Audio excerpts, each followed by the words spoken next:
Alabanza al Cristo de la Gloria. Ha llegado el momento de impartir la palabra del Señor, y por el cual le quiero invitar a que pueda buscar en su Biblia la segunda carta a Timoteo, capítulo 1, versículos 1 al 6. Segunda carta a Timoteo, capítulo 1, versículo 1 al 6.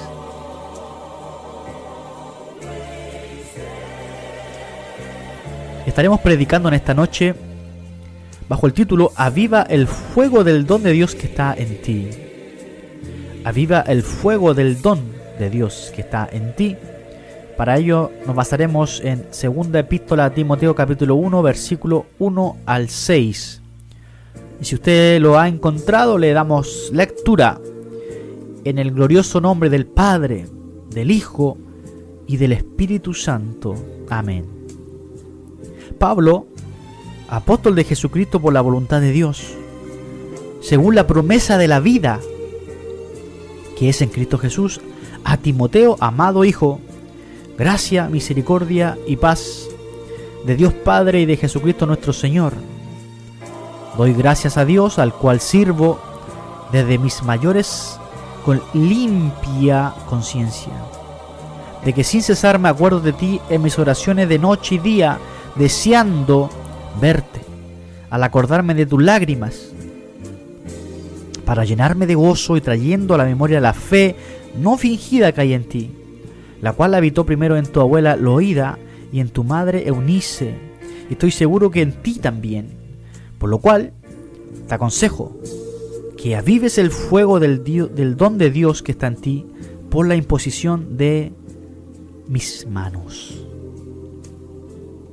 Alabado sea Dios. Oramos por esta palabra. Amado Dios y bendito Padre, su palabra ha sido leída. Corresponde en esta hora, Señor, la exhortación de ella. Gracias por tu palabra, porque su palabra, Señor, es verdad. Su palabra es poder. Su palabra es refrigerio para nuestros huesos. Su palabra nos nutre, nos alimenta, nos levanta, nos restaura, nos fortalece. En esta noche, Señor, yo ruego, Padre, en el nombre de Jesús, que usted use una vez más mi vida, Señor, reconociendo que toda gloria es suya, Señor, que solamente soy instrumento en sus manos, Señor, y también pueda usted bendecir cada corazón, cada alma en esta noche, de los que estarán escuchando, los que están ya conectados a través de nuestra emisora radial, para estar atentos, nuestros oídos, al consejo de tu palabra. Extienda su mano de poder, que esta palabra, Señor, en el desarrollo de la exhortación, usted pueda extender su brazo de poder, de misericordia, y pueda restaurar, levantar, quebrantar los yugos del diablo, sanar al enfermo, levantar al que está caído y libertar al cautivo. Se lo ruego yo, Padre, en el nombre de Jesús. Gracias, Señor eterno. Haga como quieran esta noche. Estamos atentos a su consejo. Le damos honor por los siglos de los siglos. Amén y amén. Aviva el fuego del don de Dios que está en ti. Es la palabra, es el título de esta palabra, de este sermón en esta noche. Estamos en su programa Escrito está, escudriñando las Escrituras. Vamos al contexto. Como dicen por allí, permítame poner este texto en su contexto. Pablo se encontraba encarcelado en Roma, y todo le hacía suponer que iba a ser ejecutado en poco tiempo. Estando en estas condiciones, escribió a su amado hijo Timoteo para advertirle de algunas cosas que estaban pasando en el presente y de cuáles iban a ser las características de los tiempos que estaban por llegar en el futuro. Y aunque el panorama que que se cernía sobre ellos era ciertamente sombrío, la confianza del apóstol en el cumplimiento de los propósitos divinos seguía intacta, y por esa razón escribió a su joven colaborador Timoteo para exhortarle y animarle a tomar el relevo que él mismo estaba a punto de entregar. Ahora bien, Pablo comienza su carta mirando hacia el pasado y lo hace con dos propósitos fundamentales. Primero, por un lado, quiere razonar acerca de la causa por la que se encontraba encarcelado. Explica a Timoteo lo que él ya sabía, que se encontraba en esa situación no como consecuencia de que hubiera cometido algún crimen o porque hubiera tenido una conducta delictiva que llevara a las autoridades romanas a arrestarle. La razón era otra, muy diferente. Había sido su fidelidad inquebrantable a Dios en el cumplimiento de su ministerio en el Evangelio como predicador, apóstol y maestro de los gentiles, lo que había llevado a encontrarse esa situación, tal como lo podemos leer en 2 Timoteo capítulo 1 versículos 11 y 12. Además, señala también que este evangelio que predicaba no lo había inventado él, sino que era el cumplimiento de la promesa de la vida que es en Cristo Jesús. Promesa, por supuesto, que Dios había hecho durante siglos a la nación judía. Como podemos leer 2 Timoteo capítulo 1 versículo 1. No olvidemos que Pablo había sido perseguido ferozmente por algunos de sus antiguos correligionarios judíos que le acusaban de haber abandonado la fe de sus padres. Por eso vuelve a reafirmar que el Señor Jesucristo es el cumplimiento de las promesas hechas a la nación judía y que él seguía sirviendo al Dios de sus padres con limpia conciencia sin haber tenido que renunciar a nada de lo que las Escrituras decían, como lo escribe la segunda carta a Timoteo 1:3. Eso es lo primero, como decíamos.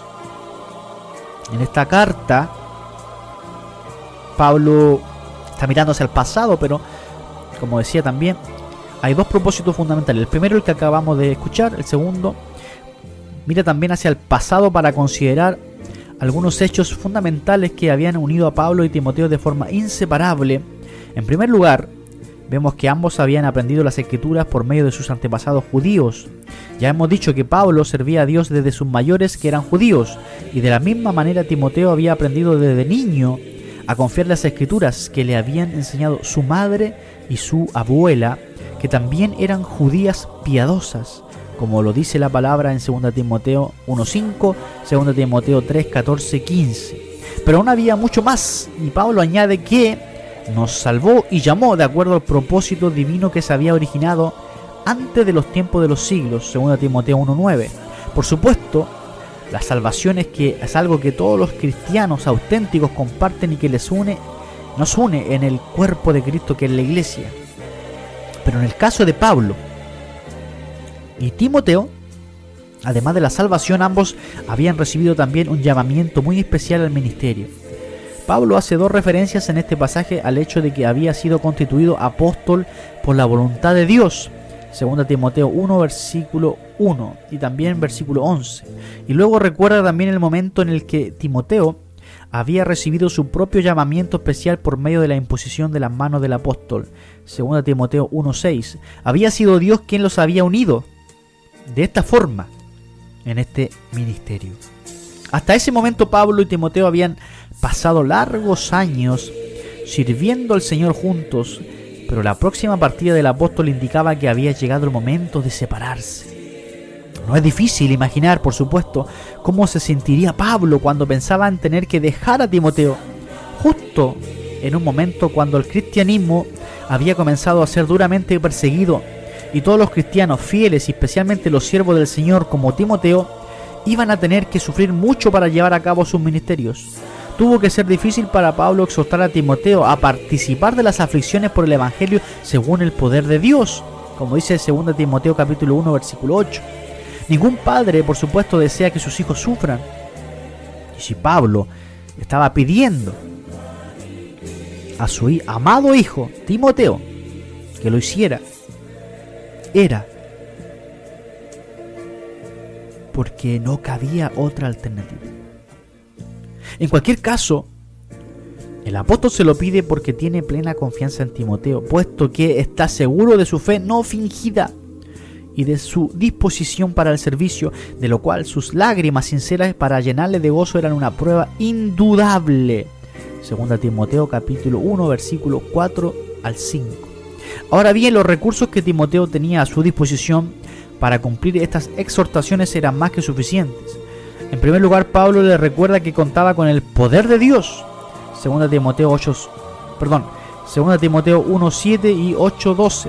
En segundo lugar, tenía a su disposición la gracia que nos fue dada en Cristo Jesús. 2 Timoteo 1:9. Y en tercer lugar, tenía el Espíritu Santo que mora en nosotros. 2 Timoteo 1:14. Por lo cual te aconsejo que avives el fuego del don de Dios que está en ti. Como sabemos, Pablo escribió esta epístola para dar ánimo y fortalecer a Timoteo, su hijo espiritual y también un gran amigo. Y aquí encontramos la primera exhortación para que siga constante en el ministerio.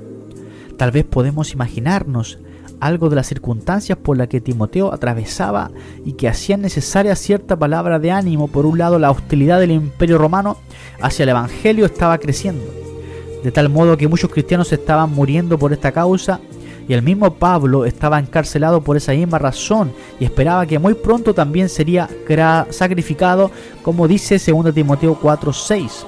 Esto implicaba que Timoteo tendría que tomar el relevo del apóstol y asumir nuevas responsabilidades. Sin duda esto podría asustarle, más si tenemos en cuenta que algunos todavía no lo veían un poco joven, como dice 1 Timoteo 4:12 y 2 Timoteo 2:22.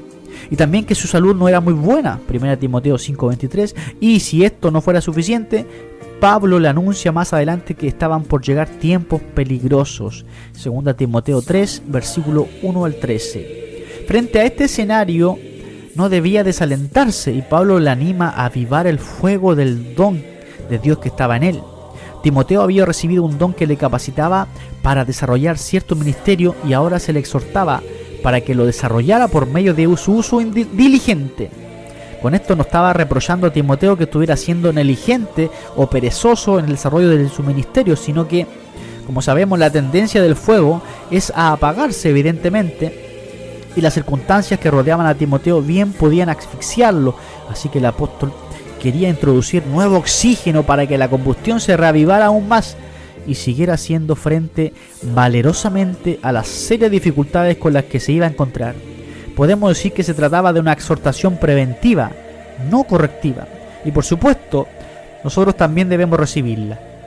Tenemos que vigilar el fuego en el altar de nuestro corazón, alimentar constantemente nuestra relación con Dios, ejercitar los dones recibidos para así no perder el celo y el entusiasmo por la obra del Señor, ni apagar su espíritu en nosotros. Primera de Tesalonicenses capítulo 5 versículo 19. El don de Dios que está en ti por la imposición de mis manos, le recuerda Pablo.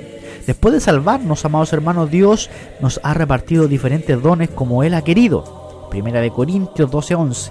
Estos dones sirven para capacitar al cristiano para servir al Señor en las áreas específicas del ministerio al que le ha sido llamado. Y como vamos a considerar a continuación, Timoteo había recibido un don muy especial, sobre el que Pablo habla ahora y que también había mencionado varias veces en la primera carta que le escribió. 1 Timoteo 1:18. Este mandamiento, hijo de Timoteo, te encargo para que conforme a las profecías que se hicieron antes en cuanto a ti, milites por ellas la buena milicia. 1 Timoteo 4:14. No descuides el don que hay en ti, que te fue dado mediante profecía con la imposición de las manos del presbiterio. Cuando consideramos juntos estos pasajes, tenemos tres elementos diferentes que aparecen relacionados de algún modo. Por una parte estaban las profecías que se hicieron antes en cuanto a Timoteo, luego la imposición de las manos del presbiterio y finalmente la imposición de manos de Pablo. El don que Timoteo había recibido fue dado mediante profecía, lo que parece dar a entender que hubo cierta revelación especial que sirvió para dar a conocer el don que había recibido y que implicaba un servicio igualmente especial. Esto fue confirmado por la identificación del presbiterio, el conjunto de ancianos de la iglesia, que impusieron sus manos sobre Timoteo, y finalmente el apóstol Pablo hizo lo mismo. Sabemos que los dones son dados por el Espíritu Santo y no por los hombres, como dice 1 Corintios 12, 7 al 11. Así que lo más probable es que la imposición de manos le fue llevada a cabo en un acto público por el que la iglesia reconoció mediante sus ancianos el don y la misión que Timoteo había recibido. Y en este caso, tratándose de un don de gran importancia para toda la iglesia, contó también con la singular identificación del mismo apóstol Pablo. Así pues, sin pretender ser dogmáticos, creemos que el incidente descrito aquí pudo haber tenido lugar durante el segundo viaje misionero de Pablo, cuando pasó nuevamente por Listra, como dice Hechos capítulo 16, versículos 1 y 3. En aquel momento, la iglesia y el mismo apóstol decidieron que Timoteo acompañaría al grupo apostólico, comenzando así una estrecha colaboración que duró hasta los últimos días de la vida de Pablo. Por otro lado, tampoco está claro en qué consistía el don que Timoteo había recibido. Como acabamos de decir, seguramente implicaba la prolongación del ministerio de Pablo en la persona de Timoteo. Esto incluía, por supuesto, dones relacionados con el pastoreo, la evangelización y la enseñanza. 1 Timoteo 4:13, 2 Timoteo 2:2 y 2 Timoteo 4, versículos 2 al 5. Con todo esto, Pablo estaba llevando los pensamientos de Timoteo al comienzo mismo de su ministerio, y sin duda él recordaría perfectamente aquellos momentos y la forma en la que Dios había dirigido todas las cosas para que llegara a formar parte del equipo misionero del apóstol. Y era importante volverlo a recordar ahora que las circunstancias a su alrededor se volvían terriblemente adversas. De la misma manera que Pablo era apóstol de Jesucristo por la voluntad de Dios, también había sido la voluntad de Dios que Timoteo recibiera el don y ministerio que tenía, algo que en su caso había sido ampliamente confirmado por su propia iglesia, sus ancianos y el mismo apóstol. Hechos capítulo 16, versículos 1 al 3. Todo esto debería fortalecer sus ánimos frente a las pruebas por las que iba a pasar, ya que estaba realizando el ministerio al que Dios le había llamado y no algo que él mismo se había buscado. Porque no nos ha dado Dios espíritu de cobardía. Alabado sea el Cristo de la gloria. Qué importante. Bendito sea Dios. A continuación, Pablo le explica cómo debe desarrollar el don de Dios que está en él, que en primer lugar hay algo que evitar, la cobardía. Y en segundo lugar le muestra 3 aspectos positivos que contrarrestarían los anteriores y que también deberían estar presentes en él: poder, amor y dominio propio. Empecemos por lo que debería evitar, la cobardía. Como sabemos, Satanás, y el Señor le reprenda, usa la violencia, la persecución, la intimidación, las amenazas para inspirar la cobardía en el cristiano. Otras veces se sirve del temor al que dirán al ser desprestigiados o menospreciados por causa de nuestra fe. En otras ocasiones nos asusta asumir riesgos si nos identificamos demasiado con el Evangelio. Incluso el predicador puede temer al ridículo y a las burlas que puede recibir si afirma doctrinas que son impopulares y no agradan al exigente oído del hombre moderno. En fin, el diablo conoce bien la naturaleza humana y sabe cómo usar estas armas para paralizar al cristiano. Sin embargo, Dios no nos ha dado espíritu de cobardía, y al considerar estas palabras debemos empezar por notar que quien las está escribiendo era un hombre que había sufrido mucho y que estaba a las puertas de morir por su fidelidad al Evangelio, pero en el que no encontramos ni el más leve atisbo de miedo o cobardía ante lo que enfrentaba. ¿Cuál era el secreto de Pablo para vencer el temor sin acobardarse en tales circunstancias? Él dice que Dios no nos ha dado espíritu de cobardía. Ahora bien, los traductores bíblicos se debaten sobre la cuestión de si es este caso la palabra espíritu debe ir en mayúscula o minúscula, es decir, si se refiere al Espíritu Santo o al Espíritu del hombre. Sea como fuere, es evidente que solo el Espíritu de Dios puede quitar de nosotros la cobardía y darnos poder, amor y dominio propio. Así que si la referencia fuera el espíritu humano, debemos entenderlo como dotado por el Espíritu Santo. Por lo tanto, lo que Pablo estaba haciendo era mostrar a Timoteo los recursos que había recibido para llevar a cabo el ministerio al que había sido llamado. Dios nos ha capacitado con el Espíritu Santo que mora en nosotros para que podamos guardar fielmente el depósito que Él nos ha entregado. 2 Timoteo 1:14. Él conoce perfectamente nuestra debilidad y no nos deja solos para que luchemos contra el mundo, la carne y el diablo. No podríamos hacerlo, pero el Espíritu Santo nos capacita para ello. También nos dice, sino de poder, de amor y dominio propio. Decíamos que no nos ha dado el Señor espíritu de cobardía, y agregaba también, sino de poder, de amor y dominio propio. Frente al temor y la cobardía, Dios nos ha dado poder. Alabado sea Dios. Y como alguien ha dicho, aquel que está armado con el poder de Dios jamás temblará ante el ruido que el mundo produzca. Es verdad que las dificultades estaban creciendo y que amenazantes nubes estaban oscureciendo rápidamente el cielo en que el cristianismo se desarrollaba en aquellos días. Pero en la misma proporción Dios promete dar su poder para enfrentar cada nueva dificultad que aparezca y así desarrollar el don recibido. En este contexto, el poder recibido se relaciona con la ayuda de Dios para superar nuestra cobardía innata y capacitarnos para trabajar, sufrir con paciencia y, si fuera necesario, morir por el Evangelio, como dice 2 Timoteo capítulo 1 versículo 8. En otra ocasión, cuando Pablo oraba por los creyentes en Éfeso, pedía que fueran conscientes del poder sobrenatural de Dios, el mismo poder que usó para resucitar a Cristo de los muertos y que ahora estaba también a su disposición.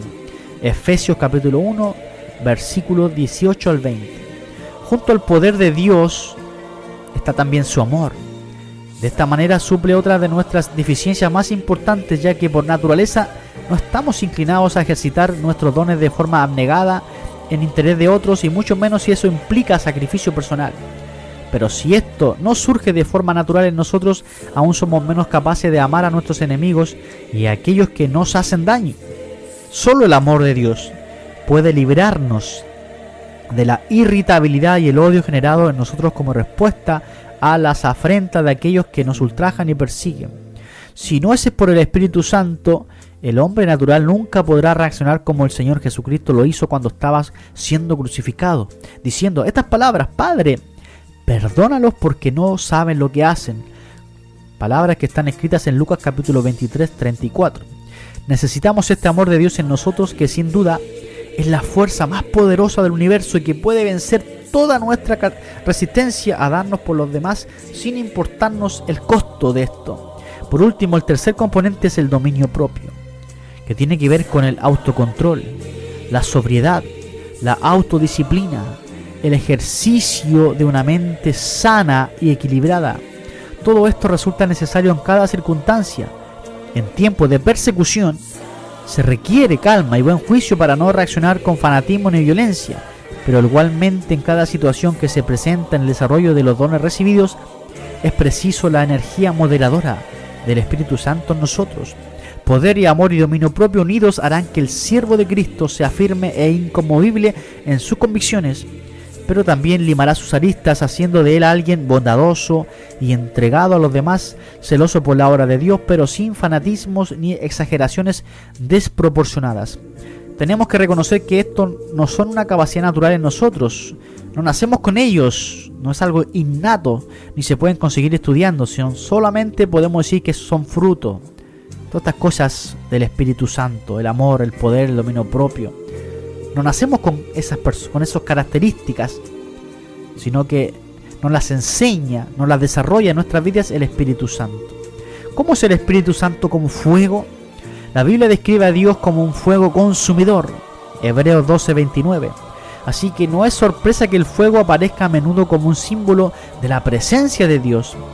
Los ejemplos incluyen la zarza ardiente, Éxodo 3:2, la gloria Shekinah, es Éxodo 14:19, Números 9:15, y la visión de Ezequiel, Ezequiel 1:4. El fuego ha sido muchas veces un instrumento del juicio de Dios, Números 11:1, Números 11:3 y 11:2, 11:3, Segunda de Reyes 1, 10 y 12, y una señal de su poder, Jueces 13:20, Primera de Reyes 18:38. Aviva el fuego del don de Dios que está en ti. Aquí Pablo le habla a Timoteo del fuego. Aviva el fuego del Señor. Por razones obvias, el fuego fue un elemento importante para los sacrificios del Antiguo Testamento. El fuego en el altar de las ofrendas fue un regalo divino, habiendo sido encendido originalmente por Dios mismo, como dice Levítico 9:24. Dios encargó a los sacerdotes que mantuvieran su fuego encendido continuamente, Levítico 6:13, y les aclaró que el fuego de cualquier otra procedencia era inaceptable, Levítico 10, versículo 1 al 2, que recordemos lo que le sucedió a los hijos de Aarón. Gloria al Señor para siempre. Ellos hicieron algo que no le correspondía, bendito sea Dios, y murieron en el tabernáculo. Gloria al Señor. En el Nuevo Testamento, el altar puede servir como una imagen de nuestro compromiso con el Señor. Como creyentes en Jesucristo, somos llamados a ofrecer nuestros cuerpos como sacrificio vivos, como dice Romanos 12:1, consumidos por el don divino, gloria al Señor para siempre, el inextinguible fuego del Espíritu Santo. En los inicios del Nuevo Testamento, el Espíritu Santo es asociado con fuego. Juan el Bautista predice que Jesús será el que os bautizará con el Espíritu Santo y con fuego. Cuando el Espíritu Santo inició su ministerio de morar en la iglesia primitiva, Él eligió aparecer como lenguas de fuego que se posaban sobre los creyentes. En ese momento se les aparecieron lenguas como de fuego que, repartiéndose, se posaron sobre cada uno de ellos. Todos fueron llenos del Espíritu Santo y comenzaron a hablar en otras lenguas según el Espíritu les daba habilidad para expresarse. Hechos capítulo 2, versículo 3 al 4. El fuego es una maravillosa figura de la obra del Espíritu Santo. El Espíritu es como un fuego en al menos 3 maneras. Él trae la presencia de Dios, la pasión de Dios y la pureza de Dios. El Espíritu Santo es la presencia de Dios cuando Él mora en el corazón del creyente. Romanos 8:9. En el Antiguo Testamento, Dios mostraba su presencia a los israelitas, cubriendo el tabernáculo con una apariencia de fuego. Números 9, versículos 14 al 15. Esta presencia de fuego les proporcionaba luz y guía. Números 9, versículos 17 al 23. En el Nuevo Testamento, Dios guía y consuela a sus hijos con el Espíritu Santo morando en sus cuerpos, el tabernáculo y el templo del Dios vivo. Bendito sea Dios. Tal como lo dice 2 Carta a Corintios, capítulo 5, versículo 1, y también 2 Corintios 6, 16. El Espíritu Santo crea la pasión de Dios en nuestros corazones.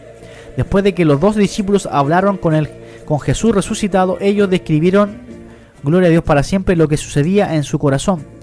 ¿No ardía nuestro corazón dentro de nosotros mientras nos hablaba en el camino? Lucas 24:32. Después de que los apóstoles recibieron el Espíritu en Pentecostés, tuvieron una pasión que perduró durante toda su vida y los impulsó a hablar la palabra de Dios con valentía. Hechos 4:31. El Espíritu Santo produce la pureza de Dios en nuestras vidas. El propósito de Dios es purificarnos. Tito 2:14. Y el Espíritu es el agente de nuestra santificación. Primera de Corintios capítulo 6 versículo 11, segunda de los Tesalonicenses capítulo 2 versículo 13 y primer libro de Pedro capítulo 1 versículo 2. Así como el orfebre utiliza el fuego para purgar la escoria de los metales preciosos, así Dios usa el Espíritu para eliminar nuestro pecado de nosotros. Salmo 66:10, Proverbio 17:3. Su fuego limpia y refina. Alabado sea Dios. La palabra avivamiento no aparece en la Biblia, sino la palabra avivar. Recuerde que estamos hablando de aviva el fuego del don de Dios que está en ti. Esta palabra se relaciona mucho a lo que dice Habacuc capítulo 3 versículo 1 y 2. Oración del profeta Habacuc sobre Sigionot. Oh Jehová, he oído tu palabra y temí. Oh Jehová, aviva. Ahí aparece recién esta palabra. Aviva tu obra en medio de los tiempos. En medio de los tiempos, hazla conocer. La palabra viva aquí viene del hebreo jalá, de la raíz primitiva vivir. Significa avivar, conservar, criar, dar, dejar, guardar, infundir, ir, mantener, otorgar, preservar, quedar, reanimar, resucitar, revivir, salvar, sanar, vida, vivificar, vivir y vivo. ¿Para qué pedía Habacuc que Dios reanimara, resucitara su obra en estos tiempos? Y un capítulo atrás podemos darnos cuenta que él delata y se burla de toda la idolatría. Entonces él pide a Dios que avive su obra, a su pueblo en medio de la idolatría y en medio de la aflicción. Otro texto que nos habla de avivar es lo que nos dice 2 Timoteo 1 y 6, que es lo que hablábamos, ¿verdad? Y en lo que estamos basando este sermón. Por lo cual te aconsejo que avives el fuego del don de Dios que está en ti por la imposición de mis manos. Ahí aparece una vez más la palabra avivar. Aquí Pablo usó la palabra que en griego es anasopureo, que significa volver a encender. Avivar en relación con el fuego quiere decir hacer algo, animarlo para que caliente o brille más. La palabra anasopureo denota volver a encender o mantener plenamente encendida una llama, de nuevo, y se usa metafóricamente en 2 Timoteo 1:6, donde el don de Dios es considerado como un fuego que pudiera quedar extinguido por nuestro descuido. Al parecer a Timoteo le estaba afectando estar lejos de Pablo y por eso usó estas palabras con él. Según el diccionario, gloria a Dios para siempre, de la Real Academia, veamos lo siguiente, nos dice: avivar, dar viveza, excitar, animar, encender, acalorar, hacer que arda más el fuego, cobrar vida y dar vigor. En el Nuevo Testamento, el hijo espiritual del apóstol Pablo, Timoteo, estaba desanimado. Timoteo era un hombre joven que estaba al frente de una gran congregación que estaba atravesando tiempos muy difíciles. La esperanza frustrada de Timoteo había apagado sus dones. Pablo le dijo a Timoteo que avivara el fuego del don de Dios que estaba en él. La palabra griega que se traduce como avivar el fuego está llena de significado. Como decíamos, anasoporeo, la palabra que usó Pablo, de hecho está compuesta por 3 palabras griegas. Ana, que significa otra vez; so, que se deriva de la palabra sao, de donde obtenemos el concepto de estar vivo; y pureo se deriva de pur, que significa fuego o rayo. El mensaje que encierra esta palabra no es fácil de traducir. Significa avivar el fuego otra vez, o calentar otra vez la vida que hay en uno. La vida, por supuesto, que ha depositado el Señor a través de su Espíritu en cada uno de nosotros. Necesito que tus dones vuelvan a vivir otra vez, amado hermano. Es lo que le decía Pablo a Timoteo, parafraseando, ¿verdad? También parafraseando le decía: necesito que la pasión vuelva a vivir en ti, la cual inflamará las llamas de tus dones. Cuando el fuego se apaga, amados hermanos, los dones se van con él. Pablo le recordó a Timoteo que había sido llamado con llamamiento santo, según el propósito suyo de Dios y la gracia que nos fue dada en Cristo Jesús. Pero recordemos que también los dones son irrevocables. Pero no porque sean irrevocables, gloria a Dios para siempre, no quiere decir que si nos apagamos, el don se va a inactivar, por supuesto. Por eso hay que avivar el fuego de Dios que está ahí en nosotros, de aquel don que Dios nos dio, volver a ejercerlo, a trabajarlo, a desarrollarlo. Gloria al Señor para siempre. Dios tiene un destino para nosotros y está empeñado en cumplirlo. Él es el principio, el fin y cuando es necesario la renovación entre ambos, pero hay más en la palabra prótesis, que significa propósito. Es establecer el propósito de alguien con antelación. Por eso, con llamamiento santo, según el propósito de Dios, se usa la palabra prótesis, significa establecer el propósito de alguien. Tesis, con antelación, que es la palabra pro. Dios tiene un destino para nosotros y está empeñado en cumplirlo. Gloria a Dios para siempre. La palabra prótesis se deriva de este término griego. Una prótesis es una parte artificial del cuerpo, como por ejemplo un brazo o una pierna, que se construye para restablecer el propósito de aquello que se ha perdido. Pablo estaba animando a su hijo espiritual Timoteo diciéndole: oye amigo, no olvides que Dios te dio un destino. Hay propósito. Y en el mismo lugar donde aparece que la vida ha tronchado ese destino, Él puede restaurarlo. Ahora aviva tu fuego otra vez. Al parecer, amados hermanos, los nuevos avivamientos se quedan solo hasta el segundo significado, pues lo único que hacen es excitar, animar y acalorar, y ahí se quedan, pero no hay más. Por eso, amados hermanos, el caminar cristiano no se trata de emociones. Nosotros no vivimos de buenas emociones ni de buenas intenciones. Tenemos que trabajar, desarrollar y ejecutar lo que Dios nos dio. Y en el caso de Pablo, que le dice a Timoteo: el Señor le dio, gloria a Dios para siempre, este ministerio a Timoteo. Por eso que le dice que aconseja a Timoteo que avive el fuego del don de Dios que está en ti. Gloria a Dios para siempre, haciéndole recordar lo que Dios le había dado, el llamado al ministerio que le había dado a Timoteo. Gloria al Señor para siempre, tanto como pastor como también para hacer la evangelización y por supuesto la enseñanza de la palabra. Bendito sea Dios, que se da el caso, amados hermanos, que es justo la labor del pastor, que es evangelizar. Después que evangeliza, también disipula las nuevas almas. Gloria al Señor para siempre. Aviva el fuego del don de Dios que está en ti. Si tú en esta noche, amados hermanos, si usted se encuentra en esta situación, quizás usted ha menguado, quizás usted se ha apagado, encuentra que la llama del fuego del don de Dios que Dios puso en usted en un día, cuando fue usted llamado al ministerio, con llamamiento santo, un llamamiento supremo, cuando Dios lo llama al ministerio, gloria a Dios para siempre, quizás esa llama ya no está encendida, o está apenas encendida, está que se apaga. Pues yo también ocupo las palabras de Pablo. Le aconsejo en esta noche, en el nombre de Cristo, que usted avive el fuego del don de Dios que está en ti. No se quede con el pasado. En el pasado quizás Dios le usó, quizás con profecía, quizás usted era un siervo del Señor, quizás tenía un llamado evangelista, pastor, y no lo ejerció. Pues yo le aconsejo, a la luz de la palabra, que avive ese fuego del don de Dios que está en usted. No es momento para descansar, no son tiempos para darnos aquel gusto, amados hermanos, aquella licencia de no obedecer la palabra. Por el contrario, si Dios nos ha llamado, imagínense el privilegio que nos da Dios de llamarnos a un ministerio, no siendo usted y yo fieles, porque usted y yo fallamos al Señor, el único fiel es Cristo. Pero a pesar de aquello, el Señor nos llamó, a usted y a mí nos llamó al ministerio.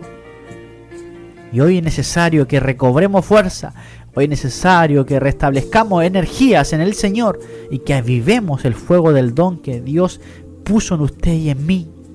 ¿Cuál es el propósito de avivar este fuego de Dios? Para el desarrollo de la obra del Señor. Todos servimos en la obra del Señor. Mucha es la mies, más poco los obreros. Necesitamos predicadores, necesitamos evangelistas, necesitamos pastores que hagan la obra del Señor. No son tiempos, como decía, para no hacer ni para desobedecer, ni darle la licencia para decir no es mi tiempo, no estoy preparado. Dios te prepara, Dios te capacita, Dios te enseña, Dios te instruye, Dios te guía, Dios te respalda. Porque el que llamó, Dios va a respaldar, siempre y cuando sea un llamado genuino de Dios y no un llamado de hombre. Por eso en esta noche recibe nuevas fuerzas, amados hermanos. Avive ese fuego del Señor, lo que Dios le dio. El don de la oración, el don de servicio, el don de evangelismo, el don quizás de maestro en la palabra, don de profecía. Aquellos dones que el Señor le llamó, le dio y le entregó en sus manos, le encargó. Aquellos dones tan hermosos para el desarrollo de su obra. Avive ese don, avive ese talento, avive su ministerio, avive el fuego del don de Dios que Dios puso en usted. Alabado sea Dios. Oramos al Señor por esta palabra. Amado Dios y bendito Padre eterno, le damos gracias porque usted es bueno, Señor, y para siempre es su misericordia. Reciba en esta noche la gloria, la honra, la alabanza, Señor. Gracias porque nos impulsa a través de esta palabra, nos aconseja a través de la voz de Pablo también, Señor, cuando escribe a su hijo Timoteo, a su amigo, compañero de milicia, a poder avivar, Señor, el fuego del don de Dios que hay en nosotros, don que usted ha puesto en nuestros corazones. Gracias, Señor, ayúdenos a fortalecernos, a recobrar las fuerzas como las del búfalo, como dice su palabra. Los que esperan en Jehová, nuevas fuerzas tendrán. Ayúdanos a confiar en usted, en sus promesas, en su palabra, a recobrar aquellas fuerzas que si un día usted nos usó, que en antaño, que en tiempos remotos, en tiempos antiguos usted nos usó, Señor, hoy día también nos sigue usando, nos puede seguir usando. Tenemos que ejercer y desarrollar aquella labor que usted nos comisionó. Puso en nuestras manos algo muy importante, una riqueza en nuestras manos, un ministerio cuyo propósito y objetivo es el desarrollo de la obra del Señor para que el nombre de Dios sea glorificado. Cada alma en esta noche usted pueda bendecir, Señor, lo rogamos. También mi vida, Señor, y esta palabra que ha sido predicada. Rogamos su bendición en esta noche. En el nombre del Padre, del Hijo y del Espíritu Santo. Amén.